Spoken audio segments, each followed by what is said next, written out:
Hello, and welcome to the Intuitive Ouija. Thanks for clicking on my story.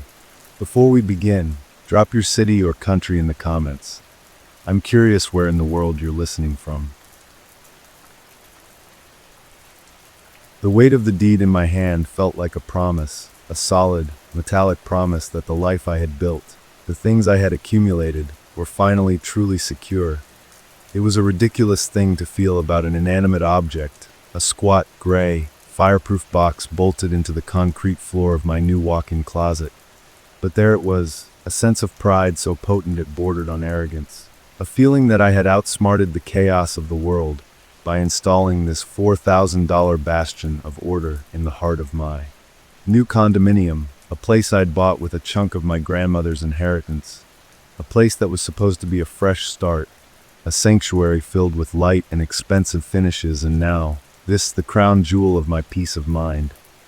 The Titan Vault, with its drill-resistant steel, its biometric fingerprint scanner as a backup, and its primary entry method, a sleek, backlit digital keypad that required a precise 6-digit code, a code known only to me, a sequence of numbers that felt more personal than my own signature, a secret I carried with the solemnity of a priest guarding a sacrament. The safe itself contained the remainder of that inheritance, the physical remnants of a life well lived. My grandmother's emerald necklace, a thing of cool, deep green fire that I remembered her wearing only on Christmas Eves. Her diamond tennis bracelet that sparkled with 1,000,000 captured stars. A handful of gold coins from my grandfather's collection, and the thick stack of bearer bonds that represented my own shrewdness. My leap into an investment that was both old-fashioned and thrillingly anonymous. These weren't just objects. They were my anchor, my proof that I had arrived, and the Titan Vault was the unbreachable fortress that housed my potential, my safety net, my secret triumph. And it was this very triumph that I found impossible not to showcase during my housewarming party. A gathering of 30 or so friends, colleagues, and acquaintances who drifted through the open-plan living space, their voices a warm, buzzing hum against the backdrop of carefully selected jazz, their glasses of craft beer and expensive Pinot Noir leaving phantom rings on the coasters I nervously repositioned. The air was thick with the scent of garlic and rosemary from the catering platters and the underlying, clean smell of newness that still clung to the apartment, a smell of fresh paint and unstained carpet.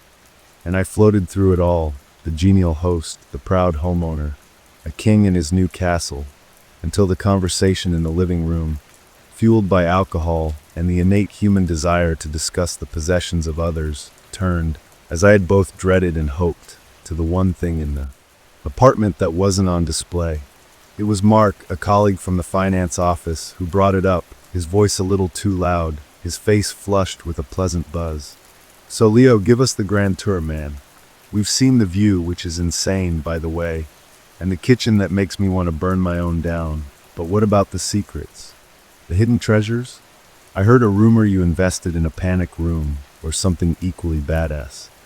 I felt a grin spread across my face, the kind of grin that knows it's about to show off. No panic room, Mark, but something almost as good. I led a small, curious gaggle of guests, Mark, his wife Sarah, my skeptical best friend David, who'd helped me move and had already rolled his eyes at the safe's installation, and a few others, back into the master bedroom, and then into the walk-in closet, where the Titan Vault sat, imposing in gray in the bright LED lighting. "Behold," I said with a theatrical flourish, "the keeper of all my worldly sins." There were appreciative murmurs. Sarah reached out and touched the cool metal. "It's huge. What's in it? Gold bars? State secrets?" "Just family stuff," I said, downplaying it with a modesty I didn't feel. "Some jewelry, important documents. But the point isn't what's inside. It's the fact that nobody on earth is getting inside without my express permission." David, ever the pragmatist, leaned against the door jamb, arms crossed. "Nothing is unbreachable, Leo. A determined thief with a plasma cutter and enough time could turn that thing into a fancy lunchbox." "Ah, but that's where you're wrong," I boasted, my voice dripping with condescending knowledge. "This isn't some cheap sentry safe from Staples. This is a Titan, drill-resistant, torch-resistant, and it has a motion sensor alarm that would wake the dead if it's jostled incorrectly. But the real beauty, I said, lowering my voice for dramatic effect, is the code. 6 digits. No factory default. I said it myself, and I never, ever write it down. I then, in a moment of pure, unadulterated hubris, decided to give them a demonstration of my security protocol. I turned my back to the small crowd, positioning my body between them and the keypad, a habit I'd developed to shield the numbers from prying eyes. "See, I stand like this," I narrated, my fingers hovering over the imaginary keypad on the blank closet wall. "And I enter the code." And I did it. I pantomimed the entire sequence. My right index finger tapped 6 distinct times in the air, pressing against the drywall with a soft thud each time, my shoulder blades shifting subtly with each imagined press. I was careful not to vocalize the numbers, not to whisper them, believing that this pantomime was a perfect safeguard, a display of security without revealing the secret itself. "And voila," I said, turning back to them, miming pulling open a heavy door. "Access granted." The group chuckled, David with a smirk, Mark with impressed nods. It was then that I noticed someone else had joined the periphery of the group, a man named Julian, a friend of a friend whom I'd only met a handful of times. He was a quiet, watchful presence, an amateur magician or mentalist, something like that, who always had a calm, slightly knowing smile on his face. He didn't say anything, just observed, his eyes flicking from me to the safe and back again, his head tilted in a way that suggested deep, quiet analysis. I thought nothing of it at the time. Julian was just Julian. The party migrated back to the living room, the conversation flowing into other channels, the safe forgotten by everyone but me, its presence a warm, smug glow in the back of my mind. Hours passed, the sky outside the floor-to-ceiling windows deepening to a velvety black peppered with the city's electric stars. The crowd had thinned, leaving a hard core of 8 or 9 people lounging on the sofas, the atmosphere shifting from lively to intimate, the alcohol flowing more freely now, lowering inhibitions and raising the stakes of poor decision-making. It was Chloe, a woman from my book club with a taste for the macabre, who found the Ouija board tucked away on a high shelf next to a stack of board games. "Oh my God, Leo, you have one!" she exclaimed, pulling down the flat, iconic box with its familiar lettering. "We have to. It's a new house. We have to see what spirits have followed you in." A wave of dismissive laughter went through the room. David was particularly vocal. "Come on, Chloe, that's a Parker Brothers game, not a portal to hell. It's the ideomotor effect. People move it subconsciously." But Chloe was insistent, her eyes gleaming with drunken mischief. "You're just scared. Leo, what do you say? Just for fun? We can ask it. I don't know who you're going to marry, or what the stock market will do next week." I laughed, feeling loose and invincible from the whiskey. "I think the stock market is beyond the purview of any self-respecting spirit, but sure, why not? It's a party." So we cleared the coffee table, lit a few candles, turning off the main lights to create a suitably spooky ambience, and sat on the floor around the board. The planchette, that little heart-shaped piece of plastic on 3 felt-tipped legs, sat inert in the center. Our fingers, mine, Chloe's, Mark's, and Sarah's, rested lightly on it. David refused to participate, opting to watch from the armchair with a sardonic expression, while Julian sat cross-legged on the periphery, a silent observer, his face half in shadow. We started with the usual silly questions. "Is there anyone there?" Chloe asked in a hushed, dramatic tone. For a long moment, nothing happened. Then, to my surprise, the planchette began to move, gliding smoothly, almost languidly, to yes. A collective giggle went through the group. "What's your name?" Mark asked. The planchette slid to the letters, spelling out Zozo. "Zozo," Sarah said, a note of unease in her voice. "That sounds unpleasant." David chimed in from his chair. "Classic. Zozo is like the John Smith of malevolent Ouija board entities. Very original, guys." We pressed on, the atmosphere growing gradually heavier, the flickering candlelight casting long, dancing shadows that seemed to breathe with us. The jokes subsided, replaced by a tangible, low-grade tension. The planchette felt cool under my fingertips, and I told myself firmly, rationally, that it was David's ideomotor effect, that someone in the circle was pushing it, probably Chloe, who was really getting into character.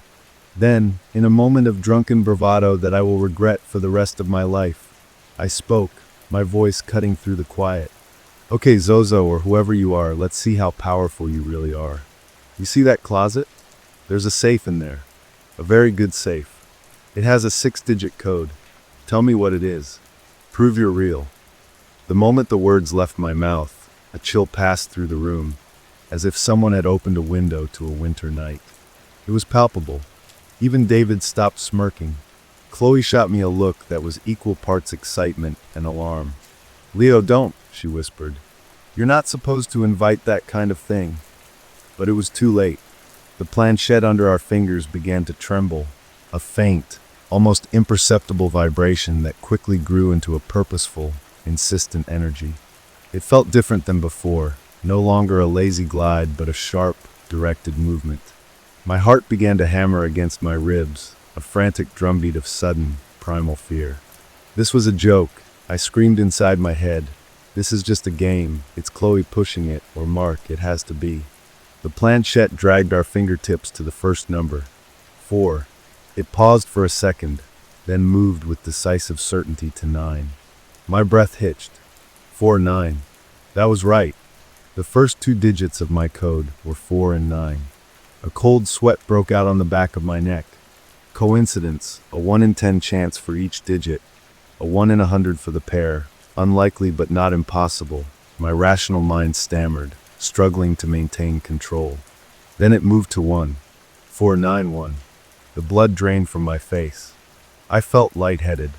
The numbers were seared into my memory, a sequence I tapped in multiple times a day.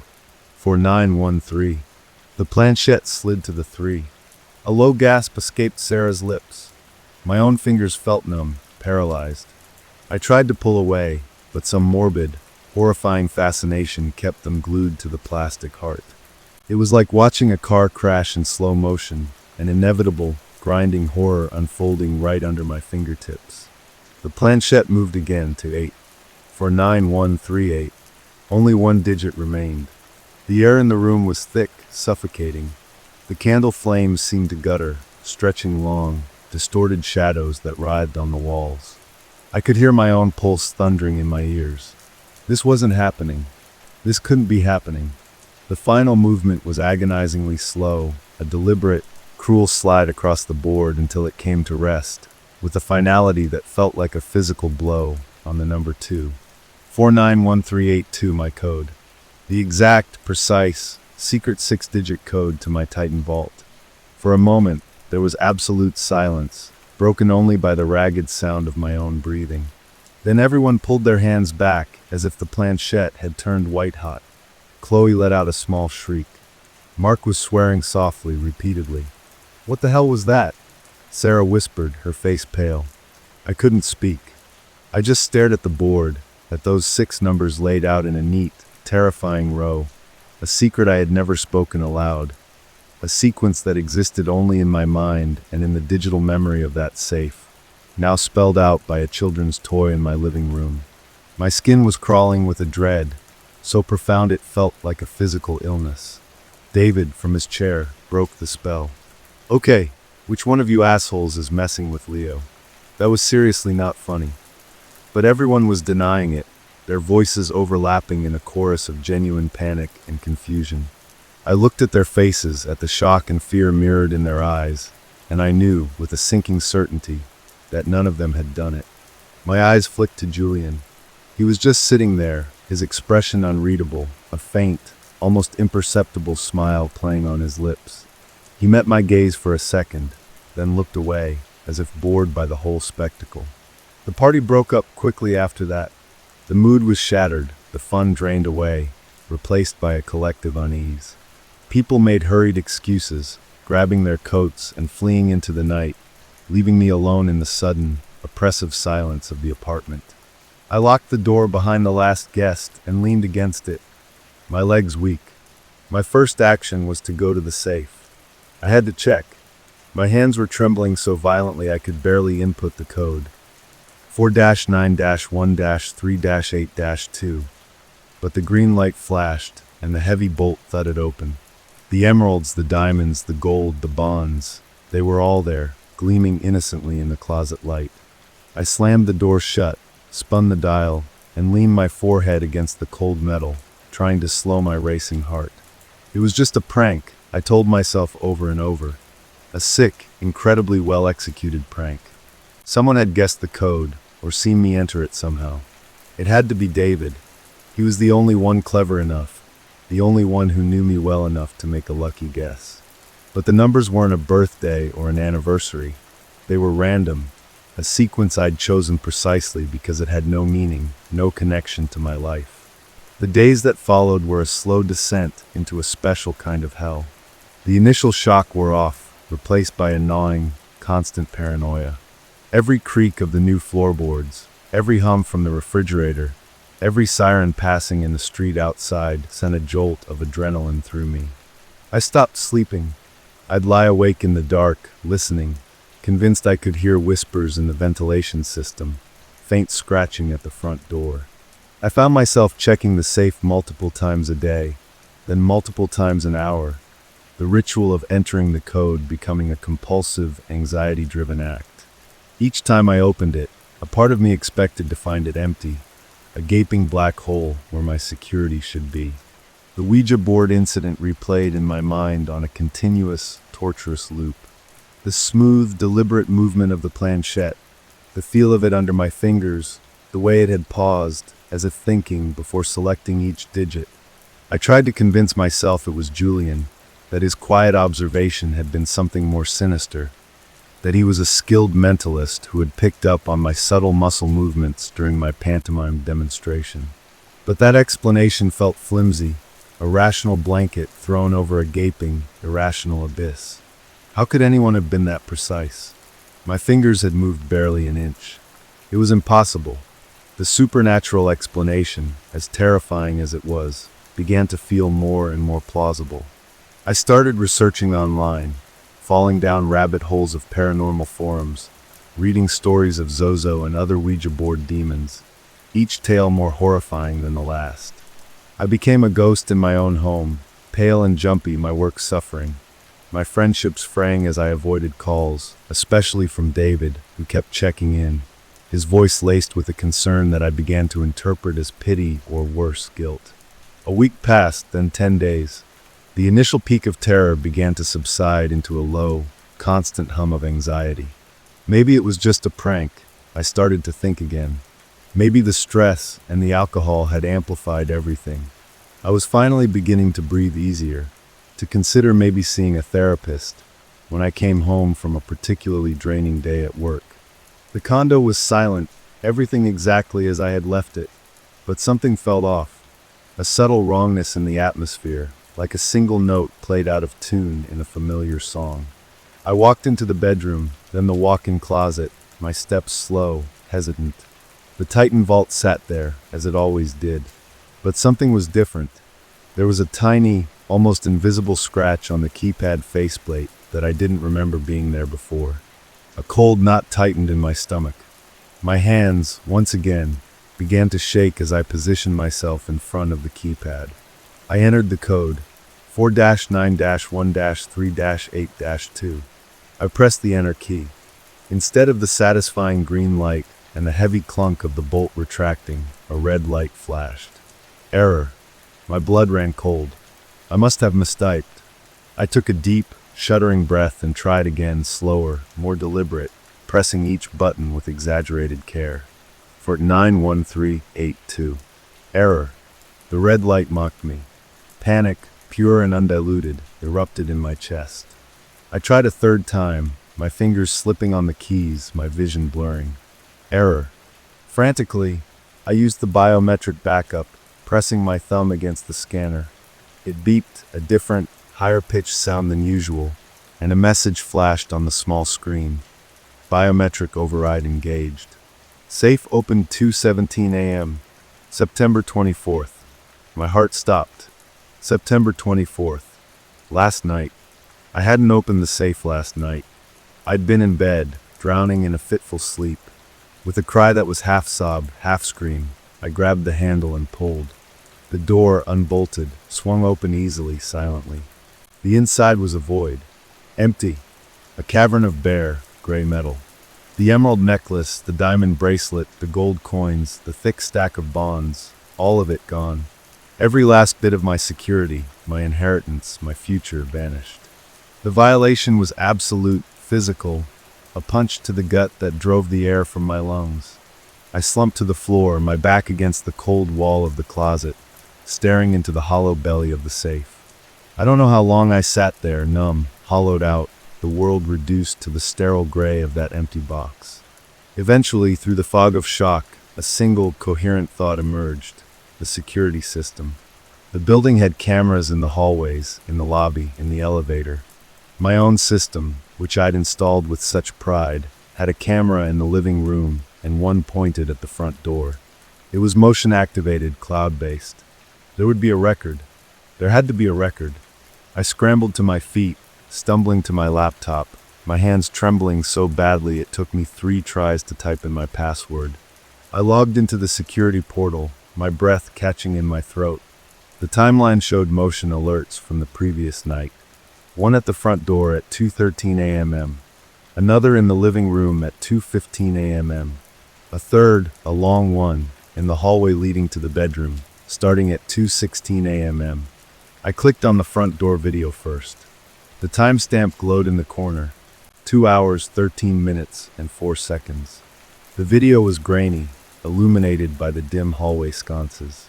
A figure appeared, dressed in dark, nondescript clothing, a baseball cap pulled low over their face. They didn't force the lock.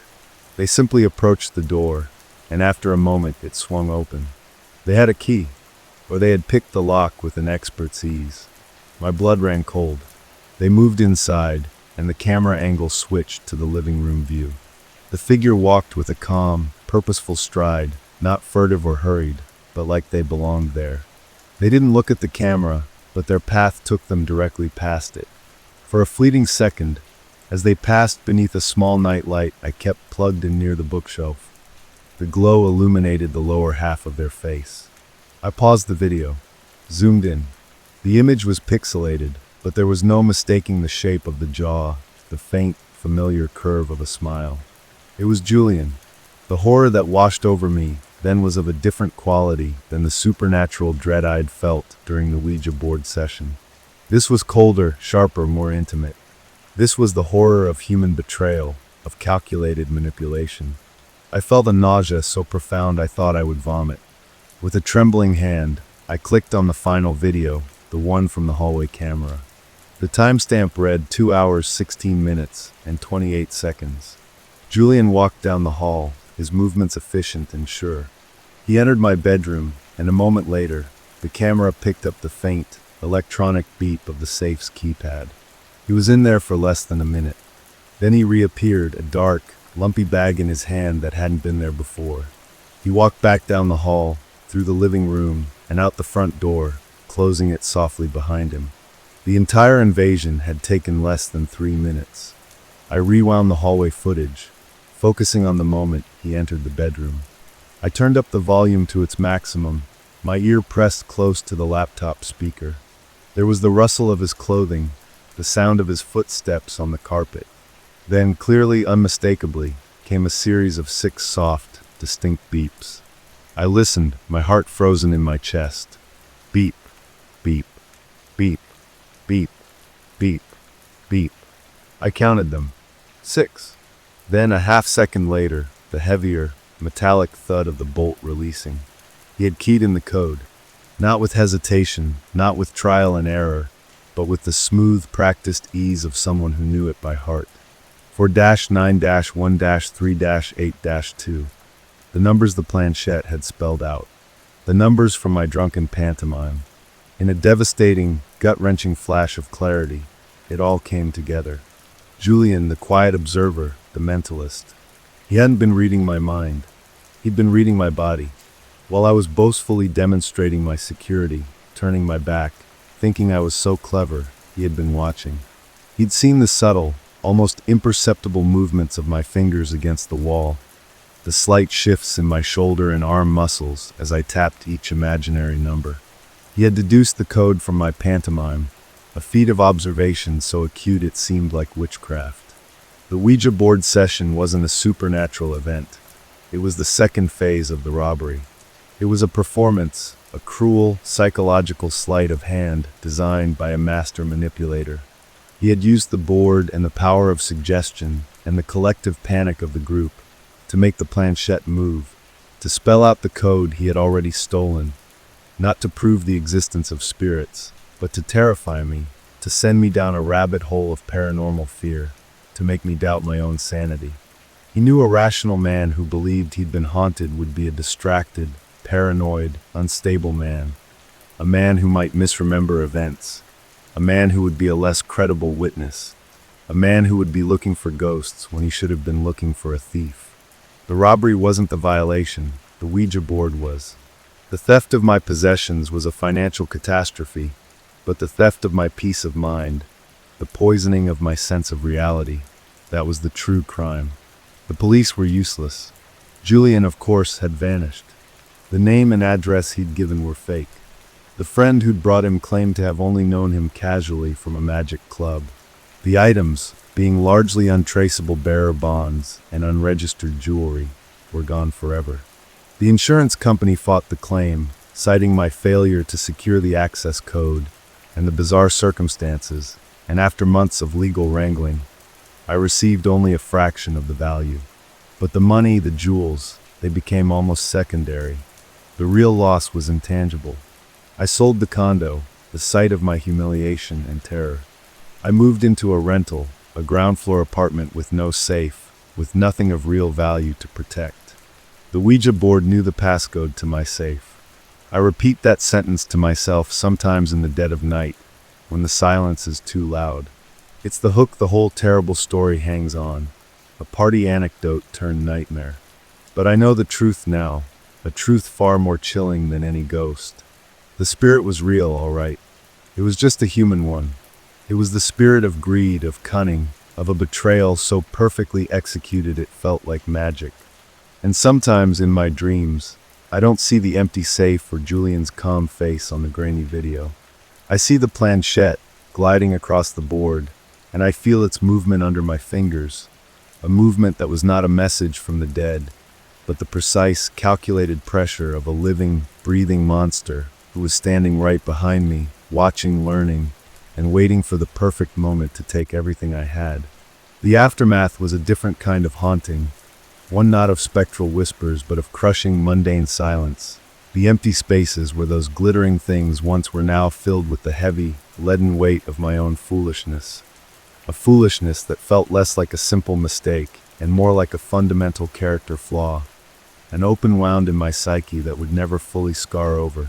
And in the weeks and months that followed the police reports and the fruitless investigations and the strained conversations with insurance adjusters who looked at me with a mixture of skepticism and pity, I found myself trapped in a loop of obsessive reconstruction, trying to pinpoint the exact moment I had lost control of the narrative of my own life, replaying that party frame by agonizing frame in my mind, the clinking of glasses, the warm glow of the lamps, the convivial laughter that now sounded like a mockery.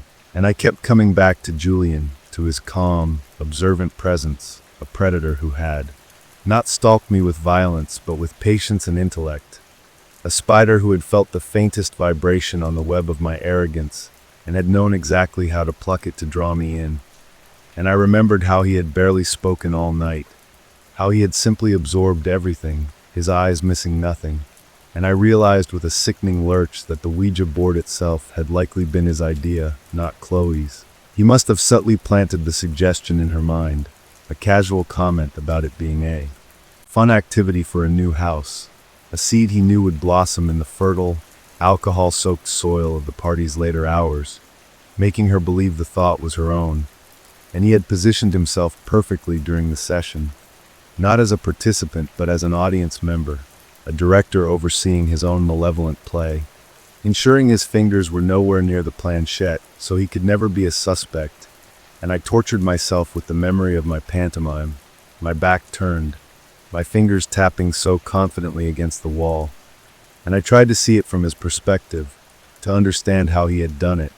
Was it the specific angle of my wrist on the first digit, the almost imperceptible hitch in my shoulder on the third, the microscopic tremor in my finger on the fifth, a code not of numbers but of muscular twitches that he, with his trained eye for deception and misdirection, had translated with terrifying accuracy, and the sheer audacity of it was what galled me the most. The fact that he had then used that stolen information not just to rob me, but to perform a piece of psychological theater designed to break me first, to make me complicit in my own undoing, my own fingertips guiding the planchette to spell out my doom. A cruel joke that revealed his utter contempt for me, not as a person but as a mark, a vain, proud fool who practically deserved to be taken. And the robbery itself was merely the cleanup operation, the collection of the prize after the real work of the con was complete. And this realization eroded my faith in everything, in the solidity of perception, in the trustworthiness of my own memories, in the very notion of friendship, because for months I suspected everyone, even David, whose skepticism now seemed like a carefully constructed alibi, and I pushed away the few people who tried to help, isolating myself in a new, barren apartment where the most valuable thing I owned was a second-hand television, and I developed tics and compulsions, checking and rechecking the locks on my doors 10, 20 times a night, jumping at shadows, my heart seizing up every time the phone rang, expecting it to be the police with news I knew would never come, because Julian was a ghost of a different kind, a phantom who had vanished back into the anonymity of the city, smarter and richer for his encounter with me.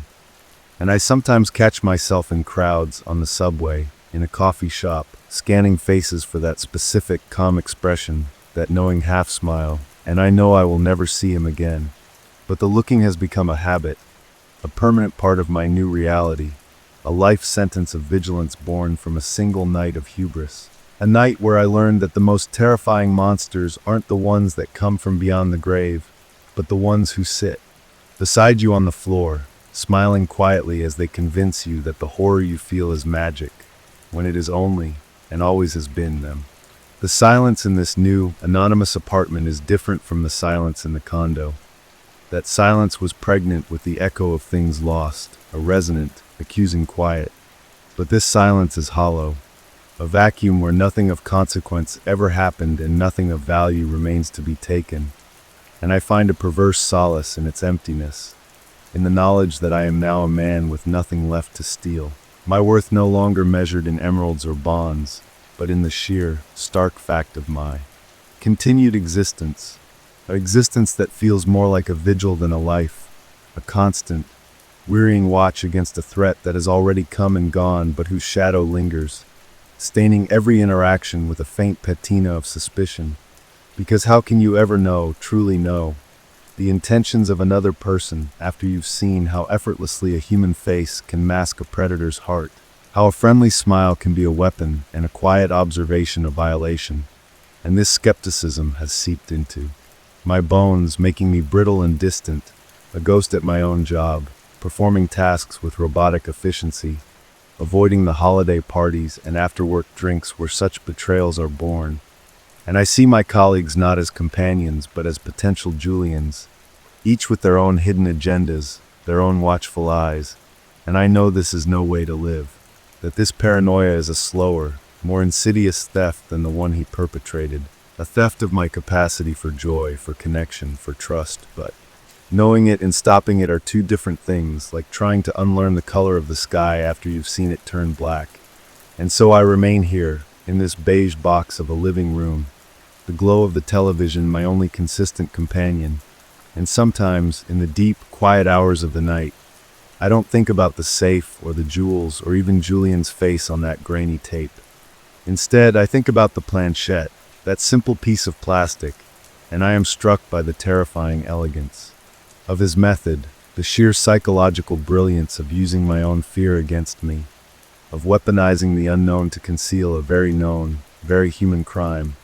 And I understand now that the greatest magic trick he performed wasn't deducing the code from my finger movements. It was making me believe, for even a moment, that something otherworldly was at work. Because a man afraid of ghosts is not a man thinking clearly about security cameras and lock-picking techniques. A man questioning his sanity is. A man who will second-guess his own memory of events, and in that space of doubt and fear, he had all the room he needed to operate, to slip in and out like the phantom I believed him to be. And the cruelest cut is that a part of me, a small, stubborn, irrational part, still wonders, what if it wasn't just him? What if there was something more, some fleeting, malevolent intelligence that he merely channeled? A coincidence so profound it defies logic. And this thought, this tiny splinter of the supernatural buried deep in the wound, is perhaps his most lasting legacy, the final proof of his mastery. Because even now, with all the evidence laid bare, he has left me with a sliver of doubt, a ghost of a ghost, ensuring that the safe inside my mind, the one that once held my confidence and my sense of reality, remains forever empty, its combination lost, its contents scattered to the winds of that one terrible night.